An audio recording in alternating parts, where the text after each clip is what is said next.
Everyone, thanks for coming out for F. Scott Fitzgerald. I don't know if he'd even appreciate you coming here, but you know, we'll give him some love tonight, just a little bit, because that's all he ever got anyway.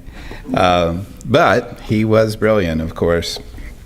What we're doing here is using some writers to interpret the City of Angels, our city, our adopted hometown, or at least mine. And it's an uninterpretable city, which means that we want to interpret it all the more. And so, like the city, the meanings of the city just kind of expand and continue to roll, and there's no real center, and yet that's what I think makes it so interesting, is that there's no one Los Angeles. There are many Los Angeles, and here are a few in this series. So we began with Helen Hunt Jackson's Ramona, which was written as a protest novel of the treatment of Southern California Native people, and ends up being a booster novel that gets people to move here from Iowa. Classic LA story. You go this way and you end up over here. And then we talked about Aldous Huxley and James M. Cain. And tonight I'm happy to talk about F. Scott Fitzgerald's vision of Los Angeles, which was pretty much Hollywood. There's not a lot of Los Angeles he saw or wrote about. He may have experienced it. He didn't write much about it. If he did, he was in Hollywood. And he wasn't especially happy about it. At the same time, it formed him in unique ways, and it formed his writings in unique ways. And that's what we'll talk about tonight. So there he is. Quite a handsome man, 1896 to 1940. His kind of alter ego was Ernest Hemingway.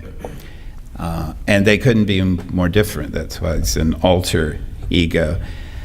Scott was imbued with a sense of failure right from the beginning. Those aren't my words, they're his. Whereas Hemingway was a quite different persona, at least projected to the world. I think it was his actual persona.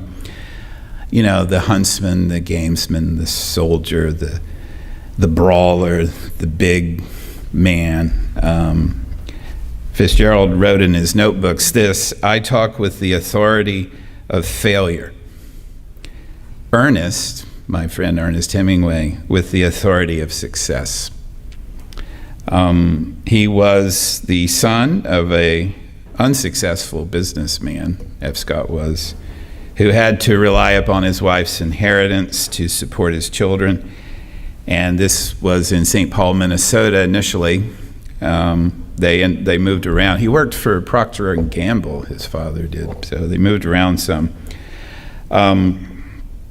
It was his wife who had the money, and that they really survived on. And that seemed to imprint Scott early on, this sense of his family's outsider status, even though they were kind of inside. And you'll see this play out in Hollywood perfectly, because Hollywood is that writ large. You're never, well, you're not never, but it's hard to be inside Hollywood even when you're in Hollywood, if you know what I mean. He flunks out of Princeton in 1917, and that's an interesting date, right? So near the end of the Great War. So he joins the Army and serves under Dwight D. Eisenhower, whom he hated. Wrote a little story called "I Didn't Get Over," and says he was the Army's worst aide-de-camp. So this, you can sense it already, this sense of self-deference, the sense of, I'm no good, but I want to reach for this thing. That permeates his whole life. It would be it's hard to talk about F. Scott Fitzgerald without the women in his life. They were so important, so formative for him. And this is one that I'll talk about less. She's my favorite woman of F. Scott's life, and I'll tell you about her in a minute if you don't already know. So right from the beginning, he had two sisters who died just months before his birth. So that must, again, have imprinted him. And then he was known to court debutantes. So there it is again. His family is not as well off, but they're in this enclave of St. Paul, and he's always reaching for women and other things that are just out of his reach, like Ginevra King. So she was a debutante from Chicago, and they had a 2-year romance. This is, 1915, mostly through letters, which I think is interesting. She, I don't know about this stuff, it's kind of interesting. She was maybe the inspiration for Daisy Buchanan. In 1917, the relationship ends. Fitzgerald kept the letters that she had written him, through which they had conducted most of their romance. And after his death, his daughter sent them to Ginevra, who kept them and never showed them to anyone. Would have been interesting to see, but, kind of classy move to keep it private. Oh, right, I forgot about Ginevra. At 19, he was dating Ginevra, and he overheard a family member of hers, we're not sure who it was, but he overheard someone say about him that poor boys should not think of marrying rich girls. There was Lois Moran, where Fitzgerald moves to Hollywood in 1926, but it doesn't last very long because he has an affair with this woman, and they had to move back to New York. Now, I haven't mentioned, there's a woman I'm not mentioning, and I think you know why, because she deserves a couple slides on her own. So he was married, but he had an affair with Lois Moran. There was Sheila Graham. So Scott is away from his wife Zelda, and he's living now in Hollywood in 1937, and he would die here in Hollywood. And he had a very high profile affair with Sheila Graham, who was a gossip columnist. Can you imagine having an affair with a gossip columnist in 1937 Hollywood? We'll come to this, but he writes a bunch of short stories about a Hollywood writer during this time. And of course, he's sick. He's an alcoholic, and he has tuberculosis, or so he said. But there was one woman, Frances Kroll Ring, pictured here, who was his personal secretary and maybe the best woman in his life in some ways. And I mean that simply because, well, probably because they weren't in love, first of all. So she had some room to be nice to him. Apparently he made a pass at her once and she just went like that. She just swatted it away, which I don't think he was used to. Personal secretary to F. Scott Fitzgerald for the last 20 months of his life. Really interesting woman. She got the job by going to an employment agency, I think in Santa Monica, and they said, oh, there's this writer up there, you could do stuff for him. She wrote her own memoir about this experience called Against the Current, and Fitzgerald fans will recognize that phrase. As I remember F. Scott Fitzgerald. So this was in the spring of 1939. She was in her early 20s, just moved to Los Angeles from the Bronx, and she ends up being F. Scott Fitzgerald's secretary. She says this: he was only in his 40s, but he was fragile, the kind you wanted to help. He had pale, very pale, and very blue eyes, and he was a charmer. Fitzgerald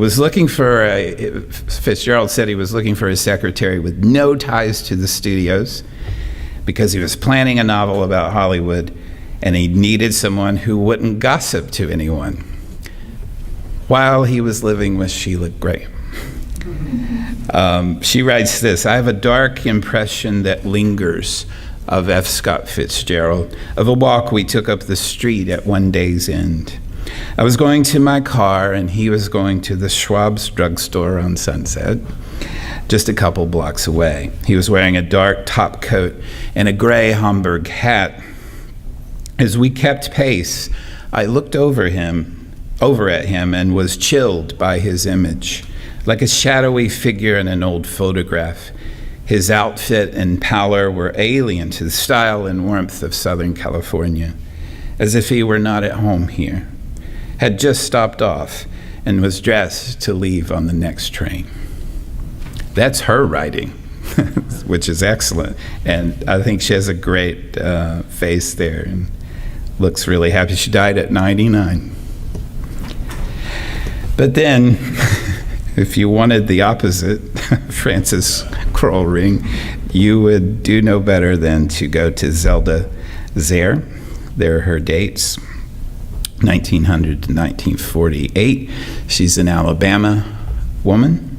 In fact, a pretty prominent one. So again, he's like dating and eventually marrying out of his station. I don't want to say his class because it wasn't that distinct a difference, but it was, as Ginevra said, for anyone below this class, everybody's poor, right? Scott wasn't poor, but his family wasn't, but he was not up there.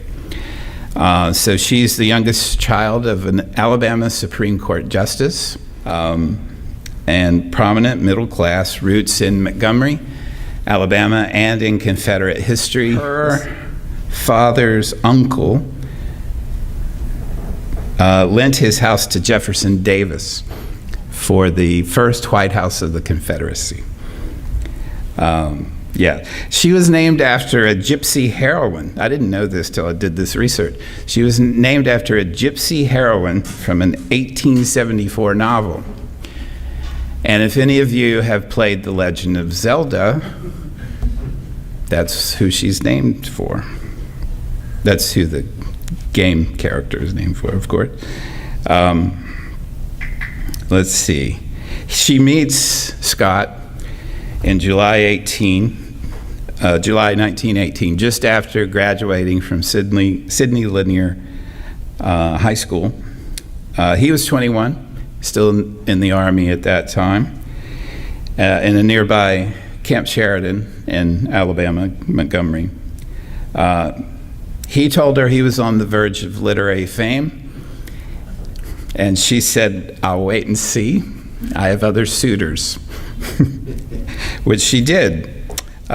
He continued to press her to become engaged, and of course this drove him crazy, and he's already coming to this relationship with this sense of inferiority and class problems, and so she says no. She does not marry him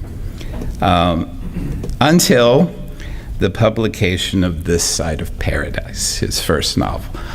She says, I see you really did this now. So yes, you may marry me, which they did April 3rd, 1920. The character, you'll see this throughout Fitzgerald's writings. So much of it is thinly veiled autobiography.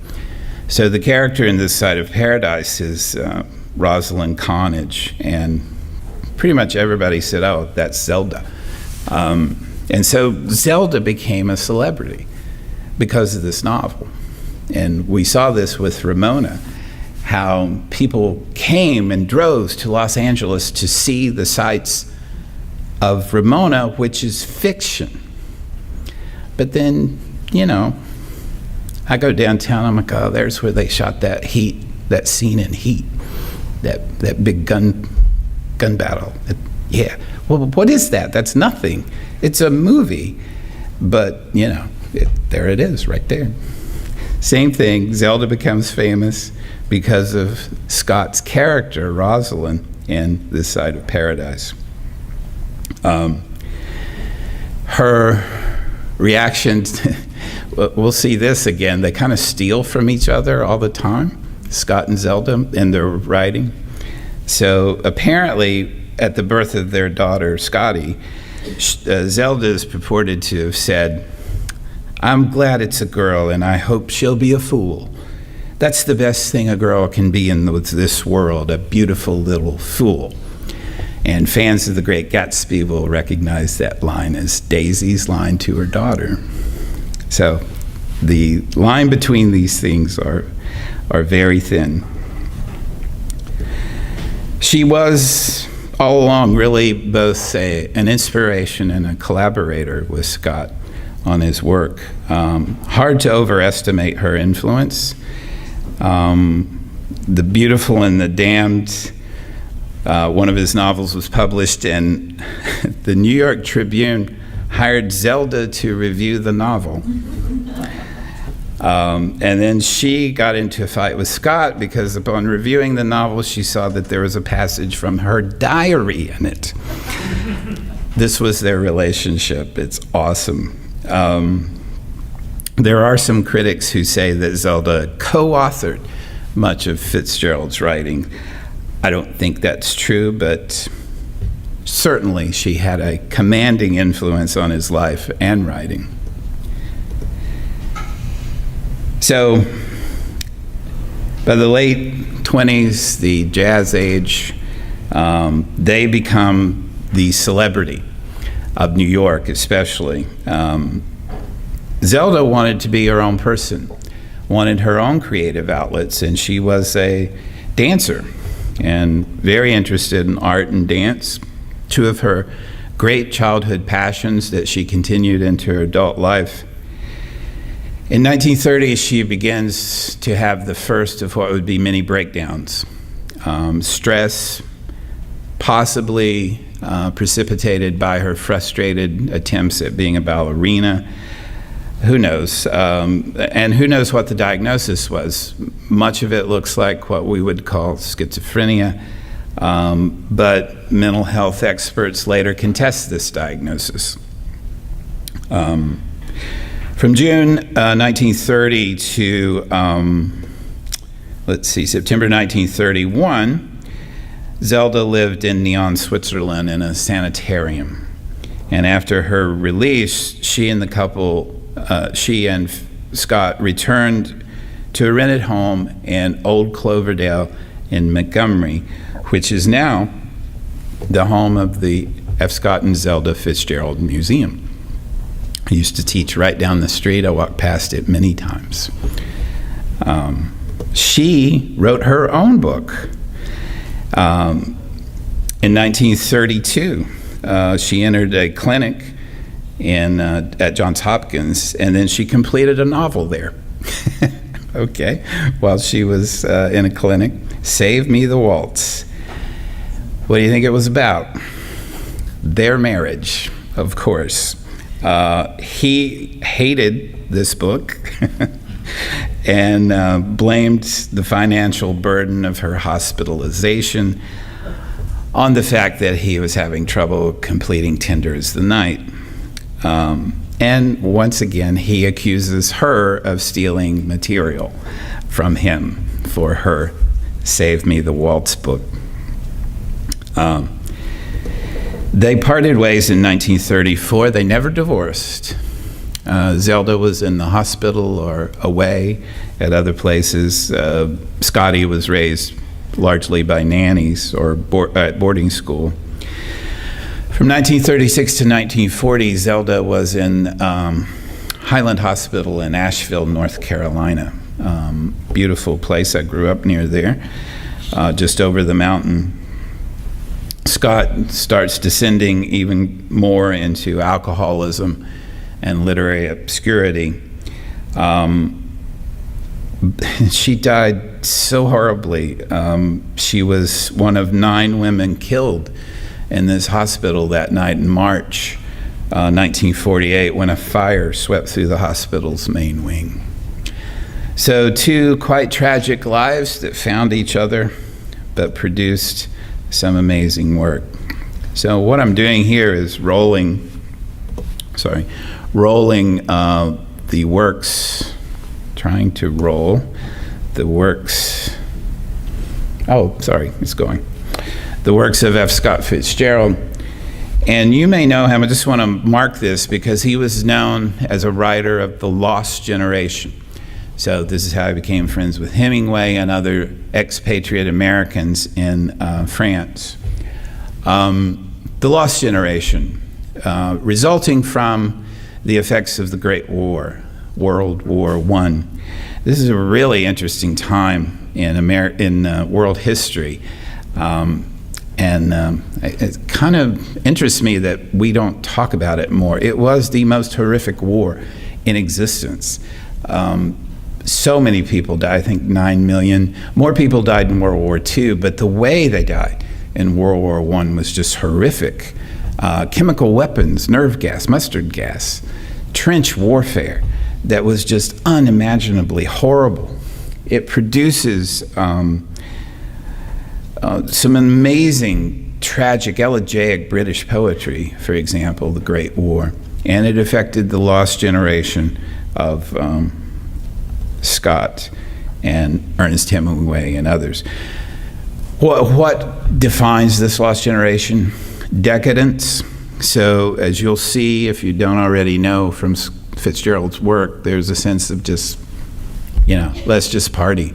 Nothing means anything. Let's just, push on through to a morning with this bottle of gin. By the way, when Frances Kroll Ring goes to Scott's house for the first time, he asks her to get something out of a drawer, and she pulls it open, and there's like 10 empty gin bottles in the drawer. So she kind of knew what she was getting into. Decadence, gender roles, and impotence. So if you know Hemingway's, my favorite book of Hemingway's, The Sun Also Rises, you know that the main character is impotent, and he's been made so by the war.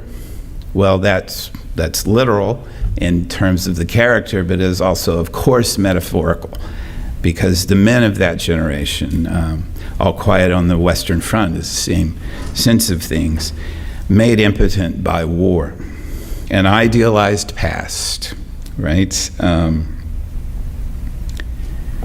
The best example is Gatsby, of course, and we'll get to that.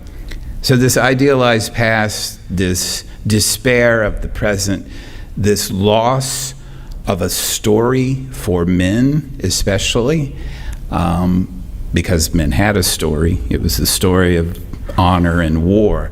But World War I just wrecked that. And in fact, after World War I is usually seen the birth of modernism in literature, where instead of writers trying to kind of describe reality, they turn inward and try to describe that reality. And so you get Virginia Woolf with stream of consciousness writing and such like that. Here are some works of note. This Side of Paradise, his first novel, as I mentioned. Short, let me give you some more information on that. So, again, remember, this is thinly veiled autobiography. You could argue that every novel's autobiography, and sure, you can make that argument, but it's really prevalent in Fitzgerald. Main character protagonist is Amory Blaine. He's depicted caught in between this generational dilemma, which is another feature of Fitzgerald's writing. He fails often in love and in college with institutions, as Fitzgerald did. And these, while these are arguably so painful, not arguably, they are so painful to the character, you could argue that these are also metaphors for the changes in culture. And I think you would be right if you did that. So it's not just about personal failings, it's about the failings of culture, a culture that would produce a great war, for example. So for example, there's a line here about growing up to discover all the gods dead, all the wars fought, all the faiths shaken. There it is. And that's Fitzgerald's genius right there. This would become the template, the Site of Paradise, 1920. You can draw a line from there to Catcher in the Rye and the Bell Jar. These anti-hero, the Bildungsroman is supposed to be a novel of coming of age, right? Until you come into your adulthood and you figure things out. And things aren't perfect, but you kind of got it. This is not that. You don't get it in Fitzgerald, just as you don't in Catcher in the Rye, etc. The short stories, Saturday Evening Post, like I said, this is where he created the image of the flapper and bobbed hair, knee-bearing skirts, coquettish the women are. This is Rosalind Connage. This is Zelda, frankly. Other characters. I love this. Female readers were presented in these short stories of the flappers and such with a self-conscious, rebellious identity that freed them from the structures of Victorian society. So that's one of the things that happens when there are structural changes in a culture or in a society. It's devastating, it's even traumatic, but it also shakes loose new beginnings. I don't know if that has anything to do with 2019, but maybe. The diamond as big as the Ritz. He didn't want to be known as a flapper writer solely, although that stuff is awesome. So he tried to reach beyond this general generational focus to address some of these sweeping cultural changes. And so money, not surprisingly, was one of his targets. And this is the diamond as big as the Ritz. Freudian slip there.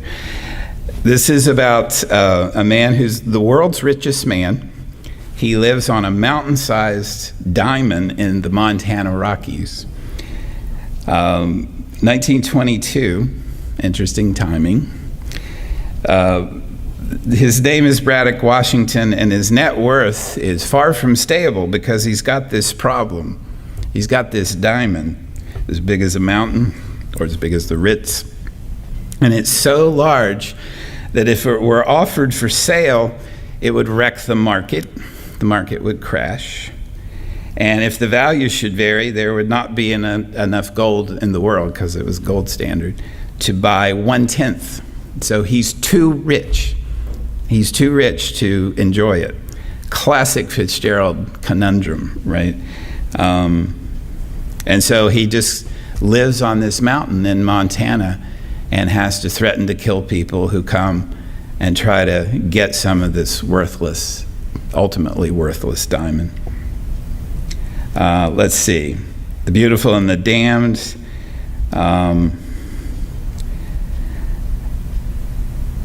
Sometimes, yes, he likes to moralize rather than satirize. He's a brilliant satirist, as we'll see at the end. The Beautiful and the Damned is about the decay of an upper-class family in New York as they await an inheritance. It's brilliant conceit here. They're sitting around waiting for their inheritance, which is substantial. So they don't do anything. They're just waiting for the check to come. And so they begin to turn on each other and turn on themselves. They fall into alcoholism and just an incredible tragedy because they're waiting. They're just waiting to get what they think they want. Really interesting novel. Babylon Revisited. Well, let me go through and get to some of the major works, because that's what you want to do. I know. So, Gatsby. I think you know this, but basically, let me rehearse it just in case you forgot from when you read it in high school or college. So there's the narrator, who's Nick Carraway, an ambitious upstart, not upstart, that's too strong. He just wants to make some money. He's new to New York and to the game, and he wants to make some money in finance. Early 20s, right? You can see it coming, the Great Depression. He discovers that his home is right next door to a man named Jay Gatsby, who throws the best parties ever, and across a narrow bay from Tom and Daisy Buchanan. So one evening after returning from visiting Tom and Daisy, Nick sees Gatsby staring across the bay at the Buchanan's home, and what's he staring at? The green light, right? Turns out, as things develop, that Gatsby and Daisy had a relationship several years prior, and Gatsby is out to win her back. So this idealized past, right, of the lost generation. It also turns out that Gatsby's real name is James Gatz, and that he had to create this new identity for himself because he got into some trouble before. Gatsby and Daisy reunite, they re-fall in love. They decide, Daisy decides to make this clear to Tom for some reason, who is shocked, but not too much. There is a drive to New York where Tom confronts Gatsby. Coming back, they accidentally kill a woman whose husband, Myrtle Wilson, whose husband comes and kills Gatsby, and then kills himself. So what is this about? By the way, the novel ends with Nick just going home to the Midwest. He has had enough of New York. He has had enough of the jazz age, and he has had enough of living the high life. So I think this is from the Fitzgerald Society webpage, which is really good material on Fitzgerald. And the writer there says that the Gatsby novel is about the dual perspective or double vision, and I like this a lot. His work, Fitzgerald's work, does not merely sermonize against easy money and irrational exuberance. That's easy. That's like didactic fiction. Don't do this, right? Look what the bad things that happen when you do this. Instead, he makes the characters appealing. You kind of want to hang out at one of Gatsby's parties. You kind of just want to be there. And you kind of understand Tom and Daisy and Nick. So they're not distant, right? In fact, they're extremely close. Malcolm Cowley calls this a maximum of immersion. So the reader is immersed in Fitzgerald's worlds with a maximum of critical attachment. And so the deeper you go in, the more critical you become of the scene. Well, where are you supposed to go, right? Where the character is supposed to go. The deeper you go, the more critical you become, the more you see through it. You're stuck. You might as well go back home to Iowa, or Chicago. I forget where Nick is from. This is, of course, Fitzgerald's crowning achievement. Imagistic, dreamlike, profoundly sad, the novel contains several of the most evocative symbols in all of American literature.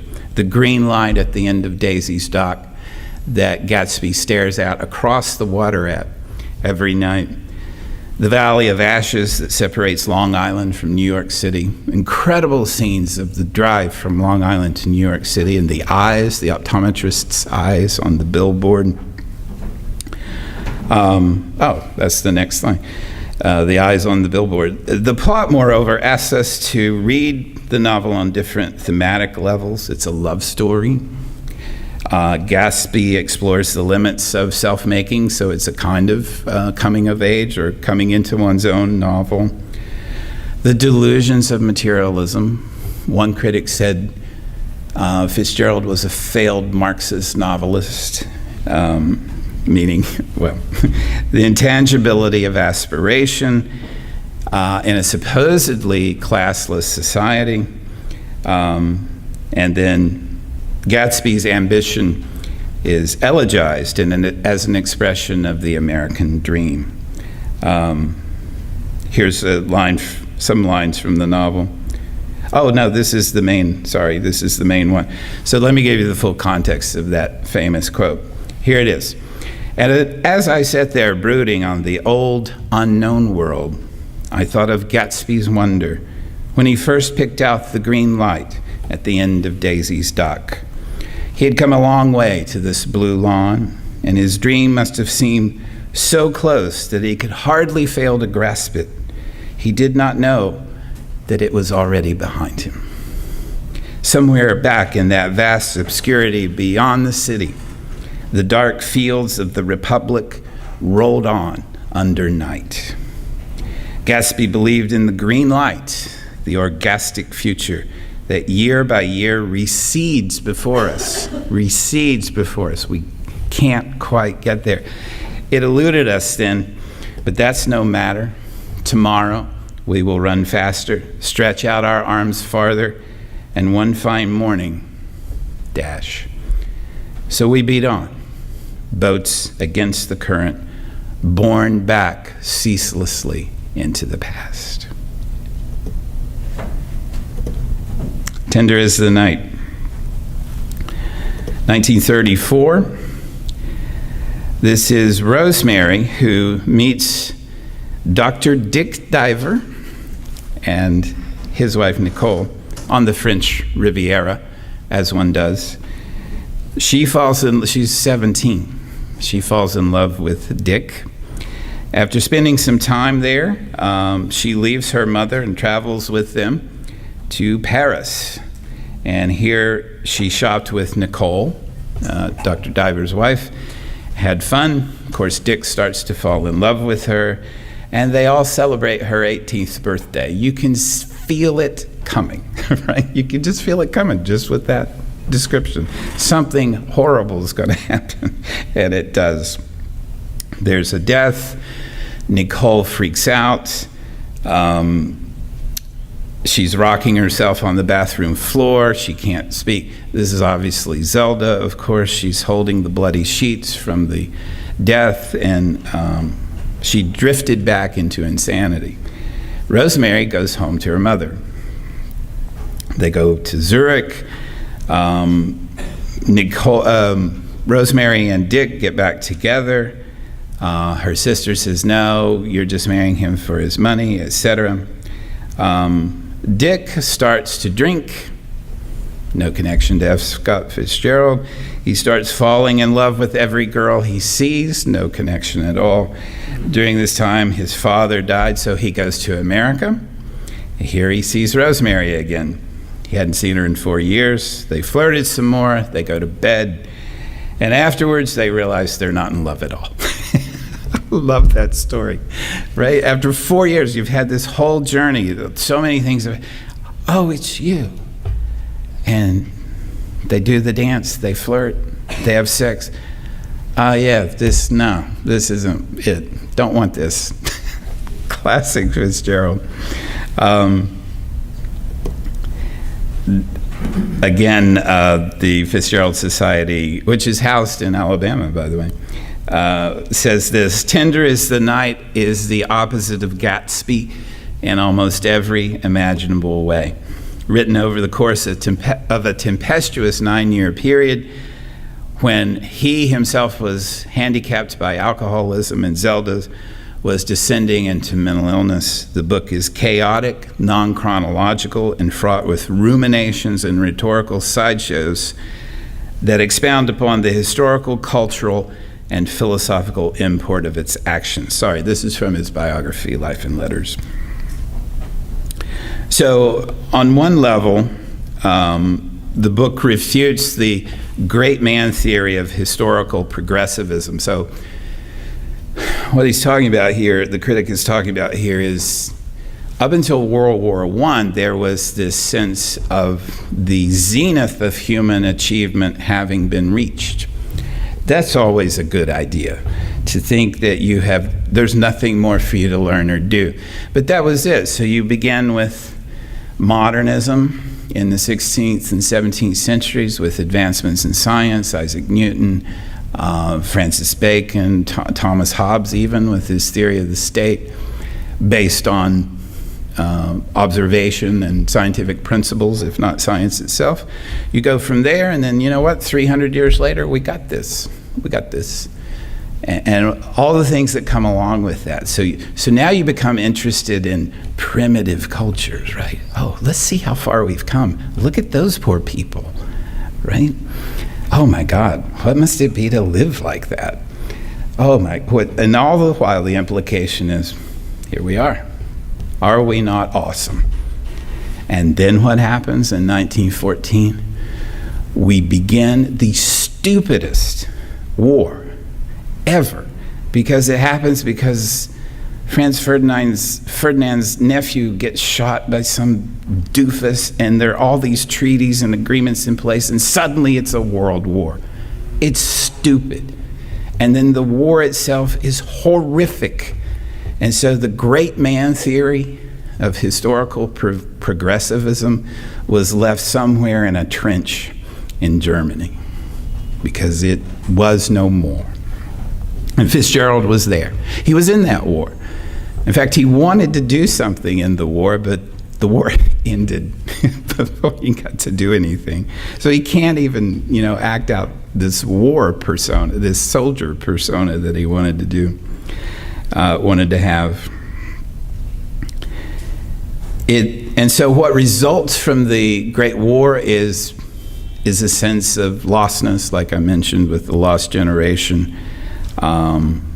Americans living in Paris now instead of America, this sense of almost a borderless Europe now after the war. And of course, the Treaty of Versailles was signed there, and that leads to World War II, by the way. It was a terrible time.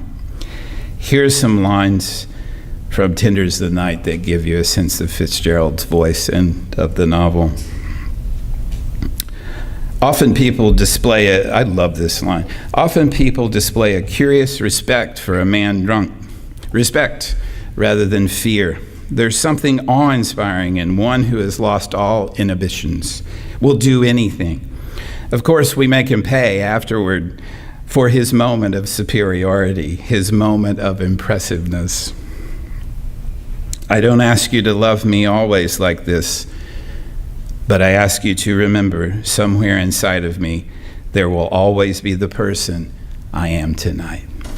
Right? Isn't that great? So you've got both these lines in the same novel, this utter despair of, not despair, but this kind of distanced observation of a man drunk and how we're going to punish him for his freedom from his inhibitions, and yet this beautiful line, I recognize that our love's not going to last. I just want you to remember that I am this person this night, and that person will always be inside of me.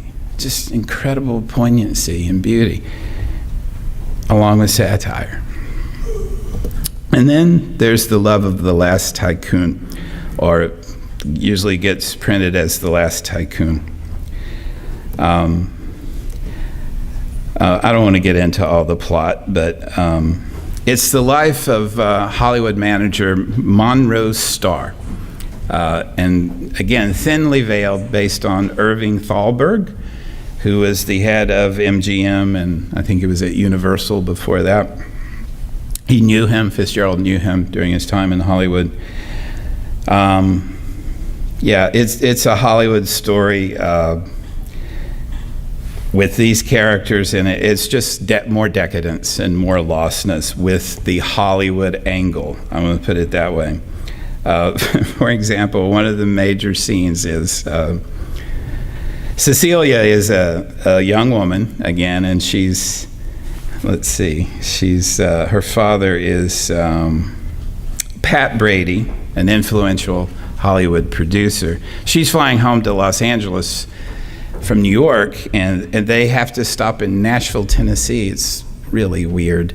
And so they can't go on, so they go out to see the home of Andrew Jackson, the Hermitage. It's called I've Been There. Andrew Jackson was one of the worst presidents ever. He was horrible. And so they stop and see this for some reason. And again, I don't want to get too wrapped up in the plot here. You can read it for yourself. But she meets a man named Mr. Schwartz, who ends up committing suicide in Nashville before they leave, but gives her a message, gives Cecilia a message to give to her father's business partner, Monroe Starr. Now, Cecilia has had a crush on Monroe for a long time, and she goes to her father, Pat's film studio, to pick him up for a birthday party. And this I love. There was an earthquake, and they all end up in Starr's office. Okay, nice plot device, Scott. Then a water pipe bursts, and it floods the set. Starr sees two women desperately clinging to the head of a statue floating by, and finding one of them to be the splitting image of his late wife. What? This is like out of Day of the Locust or something. The day after, Starr asks his secretary to identify the girls for him. She gets their phone numbers, which he immediately uses to hook up with them, but it's not the girl he thought he saw. It doesn't resemble his wife at all. But Starr is disappointed. Starr gives her a ride home, where she insists that he'd come in and meet her friend. Guess who that is? That's the girl, the woman he was looking for. And it goes on, as you might imagine. Now, this was his last novel. It was unfinished. His friend Edmund Wilson, the critic, finished it for him. Matthew Briccoli, who is the foremost Fitzgerald scholar, calls it the most promising and most disappointing fragment in American fiction, The Last Tycoon, which is on Amazon now, isn't it? With Kelsey Grammer, I think. This is what he was working on at the time of his death. And it is a satire, I guess, parody of Hollywood in many ways. Let me give you some lines from it so you can get a sense of, and you may recognize some of these. Writers aren't people exactly, or if they're any good, they're a whole lot of people trying so hard to be one person. It's like actors who try so pathetically not to look into mirrors, who lean backward trying only to see their faces in the reflecting chandeliers. You should have risen above it, I said smugly. It's not a slam at you when people are rude. It's a slam at the people they've met before. Isn't that genius? When people are rude to you and you don't know them, they're not talking to you. They're talking to the people they've met before that they're connecting to you. I like that a lot. Really, his most devastating attack on Hollywood was these short stories called the Pat Hobby stories. January 1940, the last year of his life, basically, through May 1941. Let me give you some lines from these stories. That Pat Hobby is a Hollywood writer. He's the writer that Fitzgerald never was. All right, so he's an alter ego. He's a guy who just writes to make money in Hollywood. So you probably know this guy.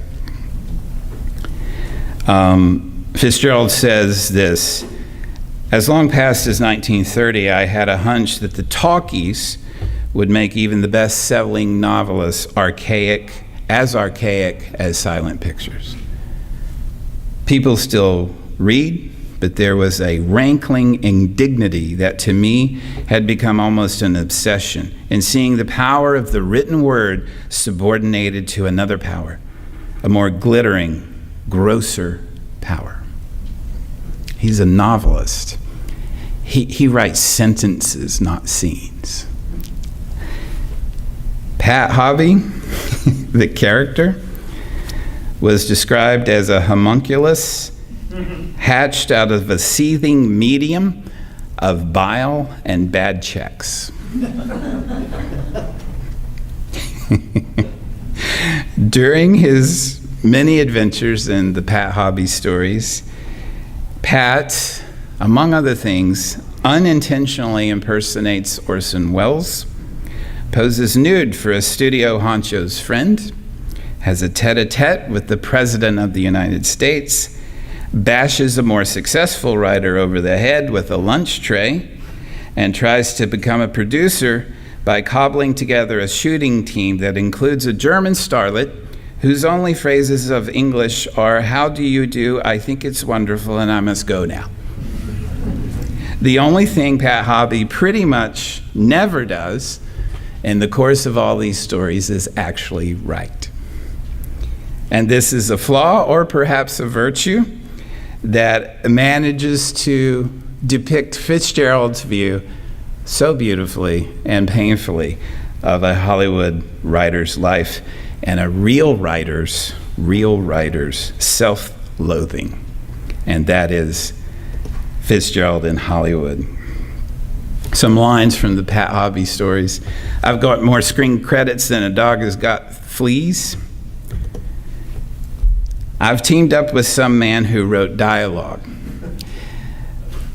And this happened to Fitzgerald when he came to Hollywood and started writing screenplays. He would write out these Fitzgerald-esque scenes, focusing on sentences, focusing on words, and then some screenwriter would come along and just rip it.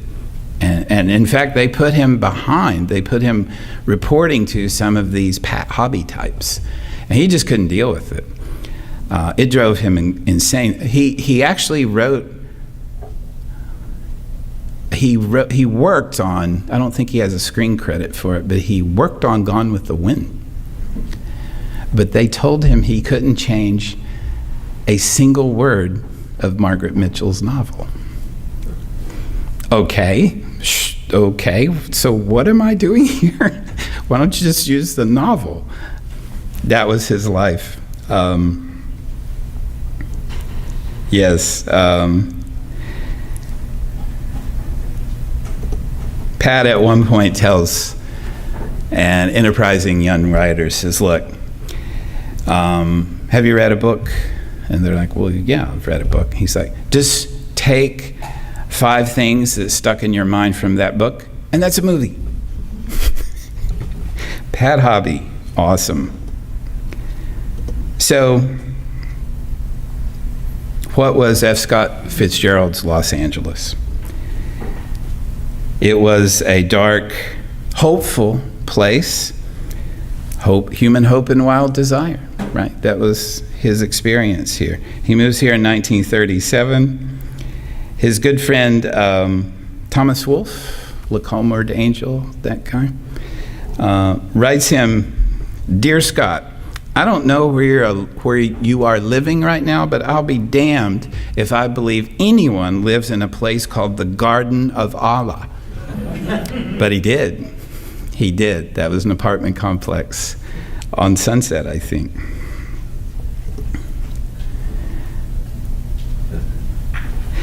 Part of his problem, I mean, there's so many problems he had in Hollywood, but one of them was Irving Thalberg, the last tycoon, right?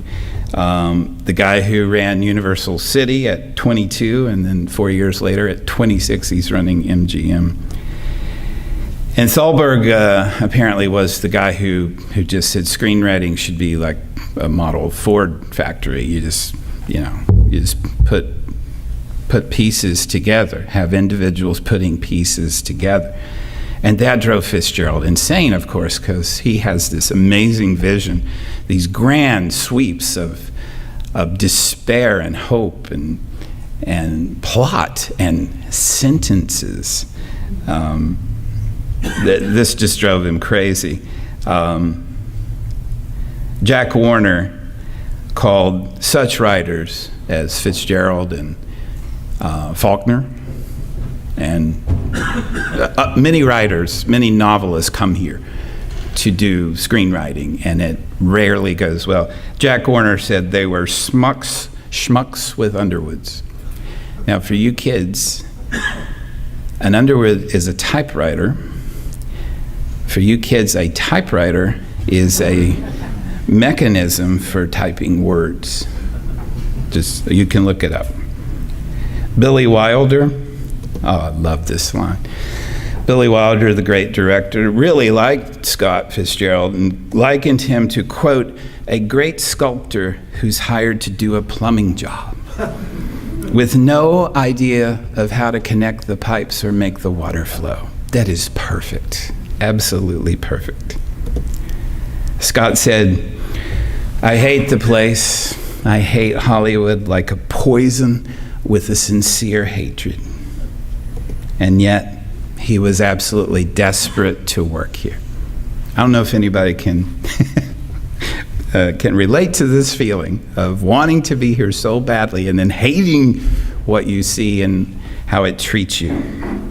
He's coming back to Hollywood in 1937, and he's writing to Scotty, his daughter, on the train. And it just pains me to hear this, because we know this brilliant mind, this graceful pen, this devastating wordsmith, and this is what he says: I must be very tactful with the Hollywood people. I must be very tactful and keep my hand on the wheel. I must find out the key man among the bosses, the most malleable among the collaborators, and given a break, I can make them double this contract that I have. Oh, that just pains me. Here he is again. So that's him on the train. Now he's been here 2 years. To say I'm disillusioned is putting it mildly. For 19 years, with 2 years out for sickness, I've written best-selling entertainment, and my dialogue is supposedly right at the top because he does start to work eventually. I'm utterly miserable at seeing months of work and thought negated in one hasty week. Imagine, right? Imagine a writer like Fitzgerald who takes so long to create this alchemy of his pain into beauty in his writing. And then he comes here and some pat hobby kind of guy just goes, here, I can do that. Here's a scene I remember from a book. I'll write it down. I'm utterly miserable at seeing months of work and thought negated in one hasty week. I hope you're big enough to take this letter as it's meant. Oh, this is to Thalberg, I think. I hope you're big enough to take this letter as it's meant, a desperate plea to restore dialogue to its former quality. Why can't producers ever be wrong? I'm a good writer, honest. Oh, God, poor guy. And as I said, eventually he kind of just works the game, and he starts getting successful, in quotation marks.